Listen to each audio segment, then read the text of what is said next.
شيء horta dawlad meesha kuma haystaan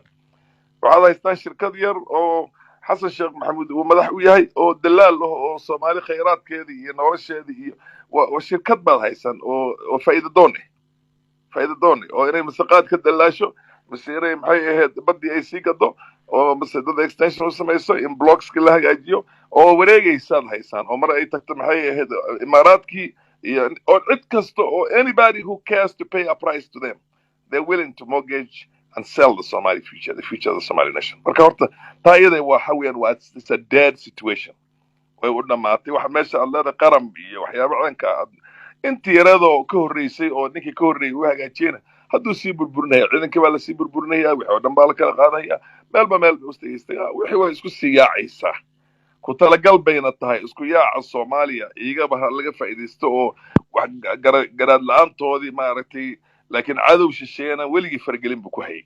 waayo waxa loo quuri laayahay oo adduunka kale u quuri laayahay dad yar oo waxay marba ay wax ku qiyaasaan marka 10 milyan bay dhaan mar 15 milyan mar 5 milyan bay dhahaan baday doonaan oo maaragtay khayraadkii ugu weynada adduunka haystaan iyaga yaa loo quuri laayahay laakiin waa dad dahab iyo macdan iyo maxay ahayd diamond iyo waxa ku fadhiyo laakiin meelahaas ay doonayaan inay xabag yar iyo maxay ahayd ka raadsadaan hala yar oo dollar oo macna aan lahayn iyagana waxay ku fadhiyaan adduunka oo dhan wuxuu reeyo ku fadhiyaan intay ka bilaabataa dhaqanka ciidanka madaxdii bay ka bilaabataa madaxweynihii naasa iska dalaal oo iska soo warwareegaya oo kolba meel islay ka gaarsiinay intay 5 sano ka dhamaan marka horta waxa weeyaan meesha dawladku ma haysaan in this is the reality of the fact hadday dawlad jirin hadday cid baa adoo yaa ku leh wax le ma jirto Soomaaliya I mean he is willing to sell it to anybody amaana tag Israel baa lagu sheegay maalmood wax ka jiray waxaan ka jiray ma garanay waan ogahay yahuudda inay weligeedba ku dhex jirtay arrimaha Soomaaliya oo weligeedba ay dadka think tank reer galbeed maskaxdooda meelaha laga soo asaasay Israel ay ka mid tahay oo maartay ay haystaan hatta reer Yurub waxa joogo dhan maskaxday ku shaqeeyaan hadday doonaan yahuud Mareykan ha ahaadaan Ingiriis Mareykan ha ahaadaan oo yahuud oo Ingiriis oo iyaga maartay yahuud u dhashay asalkooda adi Yurub iyo meel kasta oo dhan galbeed maskaxdeeda yahuud baa gacanta ku haysa carabtii imaaraadkii wixii oo kale iyo kuwii kale waa midka kulli waa lagu wada jiraa meeshaas weeyaan meesha hadda la doonayo in maaragtay mase gacanta ay ku dhigaan mase saa loo hayo sifa ayan isbedel adduunka uga imaanan iyagana ayna u upset garaynin that global economic order siba when it comes to resources iyo maaragtay maxay ahayd fossil fuel iyo fossil gas marka horta waxaad sheegaysa oo hadda leedahay ما إنه ساس ما يقارن كعين كويس ما قارن مشكلة قارن حكم كويس قارن كويس مش حوش كويس وحويان دلال بكويس ده دلالة كويس الشركة دي يرو وليه بسيطة سوينين وقات كشقيس تو بيزوين كشقيس الصومالي هذا سكوت ده سبلو ده يبلو حد كم شو المادة في السنة هيسا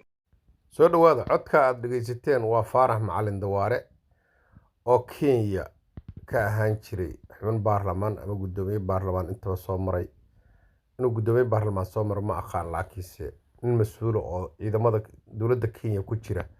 ayuu ahaan jiray xisbiga Uhuru Kenyatta uu ka mid ahaan jiray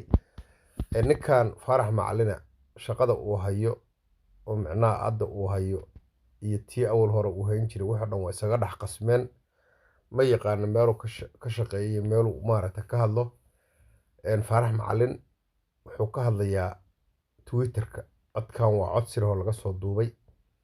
oo Twitterka uga hadlayay ameen walbana Twitterkaas waa lagu shiraa dawladda Xasan Sheekh Maxamuud oo madaxweynaha ka yahay looga hadlaa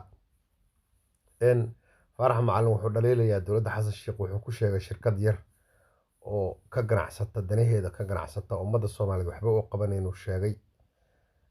indhuhu farmaajo ku arki jiray oo madaxtooyada iska dhex fadhiya Xasan Sheekh oo qawaarijta cayrsanayana waa ku arki waayay oo wadankii qawaarij ka sufaynayo wuu ku arki waayay asha qabyaaladana way macaan badan tahay markaa moodsanaysid oo aad gooska dambe ku qabanaysid aad ay u macaan tahay qabyaaladu abtigii faarax macalin waxa ka keenaya hadalkan oo macnaha siyaasadda oo saan ugu foocinaya Xasan Sheekh Maxamuud anigu waxaan dhihi karaa gabadhii la taliyaha u ahayd maxamed cabdullaahi farmaajo isagu dhalay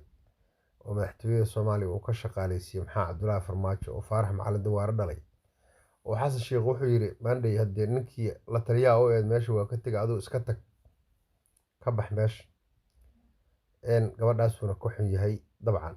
waxaa ka keenaya hadallada qaraarka oo tirada badanna taasaa laga yaabaa. Dhaliisha tirada badan waxaa ka keenayana taas inay tahay anigu xoogaa u badiyey. Laakiin waxaa fiican ninka raggaa shaqadu yaqaano inuu yaqaano shaqadu hayo. Faarax Macalin waa nin Kenyaati, muwaadin Kenyaati, waa nin Soomaaliya maahan. Sharcigu haysto waa Kenyaati. Dowladdu hadduu gabadhiisu ay ciidamada Kenya iyadoo ka tirsan ama filada Soomaaliya laga shaqaaleysiiyey oo la soo xaqiijiyay inay ciidamada Kenyaatiga ka tirsaneen oo sida qaaska u tababaran oo madaxtooyada Soomaaliyana ay ka shaqeyn jirtay. Haddii lagu fahmo gabadha iska tagliire, waxaa fiican inuu siyaasadda Kenya ku ekaado oo midda Soomaaliya ka dhex baxaa fiican. Aniga fikirkayga waaye inuu ummadda Soomaaliyeed uu qaso oo saas u walaaqana ma fiicna. Waxaan leeyahay siyaasadda aad ka hadlaysid ma ahan tii lagugu ogaa, waa mid waddan kale ah. Midda Itoobiyaad qasaysaa, midda Soomaaliyaad qasaysaa. Waa bahasha qabyaaladda aadaad u weynanaysaa. Aad iyo aad u mahadsantahay.